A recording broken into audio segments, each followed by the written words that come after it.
Evening போல market side போலாம் அப்படி சொல்லி கிளம்பியாச்சு. பிளாட்ஃபார்ம்ல இந்த மாரி இயரிங் கலெக்ஷன்லாம் நெறைய போட்டிருந்தாங்க. சரி இத பார்த்து 2 வாங்கலாம் அப்படி சொல்லி அதையும் வாங்கிட்டு, நேரா மீன் மார்க்கெட் போனோம். ஊளி மீன் இருந்துச்சு. எவ்வளோன்னு கேட்டோம். ரூ. 200 சொன்னாங்க. சரின்னு ஊளி மீனையும் வாங்கிட்டு, அப்புறம் இப்ப மழைக்காலம் அப்படிங்கிறதுனால இந்த சோளத்தெல்லாம் சுட்டு அப்படியே வித்துட்டு இருப்பாங்க. அது ரொம்ப டேஸ்ட்டா இருக்கும். மேல லெமன்லாம் போட்டு தருவாங்க. ஸோ அதையும் வாங்கிட்டு வீட்டுக்கு வந்தோம்.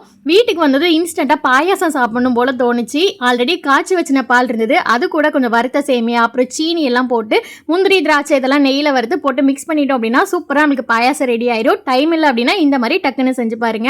அப்புறம் அப்படியே ஆஸ் யூஷுவல் நைட்டு சாப்பாடு செய்ய ஆரம்பிச்சாச்சு. மாவு எதுவுமே இல்லை, அதனால சப்பாத்தி தான் பண்ணியிருந்தேன். அதுக்கு கிரேவி பார்த்தீங்கன்னா பன்னீரும் அப்புறம் கேப்சிகமும் போட்டு கிரேவி பண்ணியாச்சு. ட்ரிஷான வீடியோவில் காமிங்க அப்படின்னு சொல்லிட்டு கேட்டிருந்தீங்க. ஸோ அதனால அவரையும் காமிச்சாச்சு. அவர் நான் உட்காந்து சப்பாத்தி தேய்ச்சாலே அவனுமே வந்து நானும் தேய்க்கிறேன் அப்படின்னு சொல்லிட்டு வந்துடுவான். அப்புறம் சாப்பிட்டு எல்லாம் முடிச்சுட்டு கவுண்டர் டாப்லாம் தொடச்சி பாத்திரம்லாம் க்ளீன் பண்ணி வேலையெல்லாம் முடிச்சாச்சு. இன்னைக்கு பர்த்டே செலிப்ரேட் பண்ணுற அஸ்வந்த் அண்ட் இவாஞ்சலின் இவங்களுக்கு இனிய பிறந்தநாள் நல்வாழ்த்துக்கள். பாய், டேக் கேர்.